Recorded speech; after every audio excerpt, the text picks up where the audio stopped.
नगर भागातील नक्कावस्ती येथील रोडवर पावसाचे पाणी साचल्याने नागरिकांना येण्या जाण्यासाठी अडचण निर्माण झाली आहे। या निमित्त या भागातील नागरिकांनी वेळोवेळी स्थानिक नगरसेवक आणि आमदार सुभाष देशमुख आणि महानगरपालिका आयुक्त यांना निवेदन देऊन सुद्धा या भागात सुधारणा होत नाही म्हणून झोन क्रमांक 4 येथील अधिकारी यांना निवेदन दिले।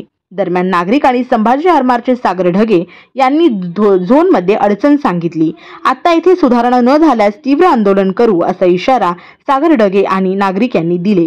यावेळी अनिता मुसळे, विजयलक्ष्मी बारड, कल्याणी अली, टीना चट्टेपल्ली, अंबिका पुठा, स्नेहा कैरमकोंडा, अशोक अल्ली आणि नागरिक उपस्थित होते।